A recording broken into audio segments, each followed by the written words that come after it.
Hello, my friend, and welcome to Pro Wrestling Daily. My name is Aaron Machbitz.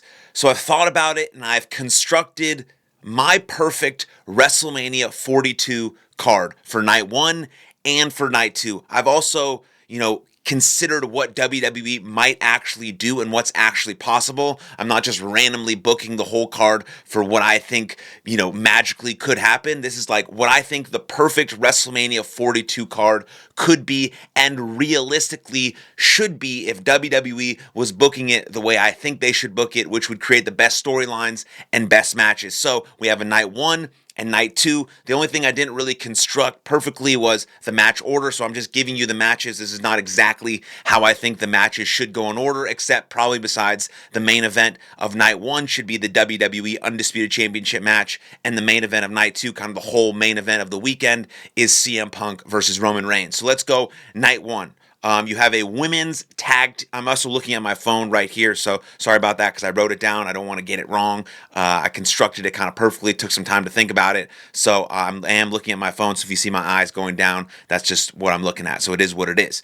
So first, you have a women's tag team championship match. It's kind of a showcase match with four different teams. You have the Bellas, Alexa Bliss and Charlotte Flair versus Io Sky, Rhea Ripley versus Lyra and Bayley. So you have that sort of women's tag team match, showcase match. Gets a lot of women in there. The only team that kind of sucks in that group is the Bella Twins. They're really bad, but every other wrestler in there deserves to be in there and is really good. So I think you have that that showcase match, and then you go into the United States Championship match. I think should be a 6-man ladder match. You have Carmelo Hayes, Ilya Dragunov, Sami Zayn, Penta, Dragon Lee, and Solo Sikoa. You could also maybe interchange Dragon Lee with Trick Williams potentially, or you could, so I think that's possible, and I think that would be a cool match to give all those guys a chance to showcase. There'd be some really, really cool shit that comes from that. A lot of really good athletes there. And then, so that's the United States Championship 6-man ladder match. And then you have Gunther versus Rey Mysterio, and if Rey loses, he must retire. I think you can interchange Rey with Chris Jericho. If either one, I don't know if Chris Jericho is even signed with WWE, but if that happens, he could be in that spot. But I think it's time for Rey Mysterio to go, and it's perfect for Gunther to make that happen. So if Rey loses, he must retire, and then you have another career killed by Gunther. And then you have the WWE Women's Championship match between Jade Cargill, Tiffany Stratton, and Jordynne Grace, and I'd love to see Jordynne Grace walk out of WrestleMania as WWE Women's Champion. Jade Cargill has to get out of there. She's one of the worst champions and worst wrestlers we've ever seen as champion in WWE. Get her out of there. Tiffany Stratton, Jade Cargill, Jordynne Grace, WWE Women's Championship match. And then you have an I Quit match between Drew McIntyre and Jacob Fatu. I Quit match between Drew McIntyre and Jacob Fatu. Of course, this is if Drew McIntyre does not walk into WrestleMania as the WWE Undisputed Champion, which I do not think he will at this point, but I would love for him to. But I'm just thinking of future booking for WWE, and I think this would be a really good, high-profile match for both guys. Drew McIntyre, Jacob Fatu, I Quit match. And then you're going to have a Women's Intercontinental Championship match between Becky Lynch and AJ Lee, because AJ Lee is going to beat Becky Lynch at the Elimination Chamber, and then they're going to do a second version of that match at WrestleMania, where I hope Becky Lynch wins because she's far better than AJ Lee in sort of every regard. But you're going to have that Intercontinental Championship match at WrestleMania night one.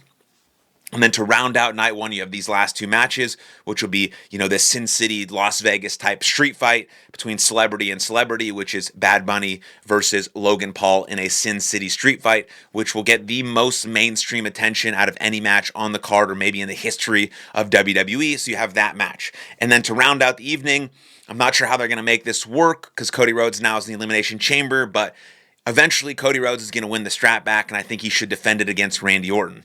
And so I think he should wrestle Randy Orton at WrestleMania, no matter if he has the championship or not. Or you could potentially combine both of those matches, the I Quit match, the championship match, and basically just make it a fatal four-way. So you remove the I Quit match, you remove that match, and you just make it a fatal four-way. But I think if Cody Rhodes ends up having the championship going into WrestleMania, he should definitely face Randy Orton for the WWE Undisputed Championship. So that's night one. And then we go into night two, kind of kicks off the same way with a World Tag Team Championship match, kind of a showcase match. You have the Usos, you have the New Day, you have the War Raiders, and you have the Alpha Academy. Those four teams, big showcase, really good match.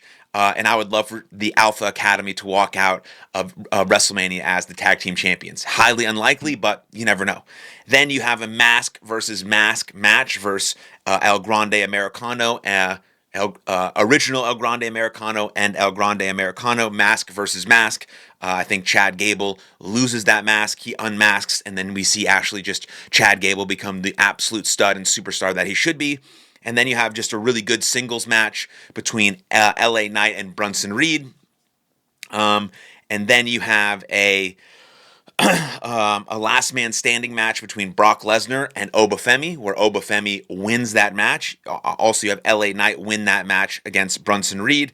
And then you have an Intercontinental Championship match, Falls Count Anywhere, between, the Demon, Finn Balor, and Dominic Mysterio. And Finn Balor walks out as Intercontinental Champion. And then you have the Women's Championship match, Women's World Championship match between Liv Morgan and Stephanie Vacour, and Liv Morgan walks out as WWE Women's World Champion. And then, of course, the biggest match of the weekend, CM Punk versus Roman Reigns. CM Punk versus Roman Reigns, World Heavyweight Championship match. Roman Reigns walks out as WWE World Heavyweight Champion and ends the weekend the way it should. And then I think at SummerSlam, he drops that title to Braun Breaker. Now, the only person I didn't really add into this mix was Seth Rollins. I think now that Braun Breaker is injured, we won't see Seth Rollins return at WrestleMania. We'll see him return maybe at a later date, or we'll see him sort of keep manipulating sort of this masked man character. But right now, as I sit here and talk to you on February 15th, 2026, only a couple months away from WrestleMania, that's my ideal sort of perfect WrestleMania 42 card for night one and night two. I'd love to know what you think. What did I miss? What did I get right? Let me know in the comments down below. And then like the video, subscribe to the channel, and I'll see you guys next time. Lots of love. Cheers.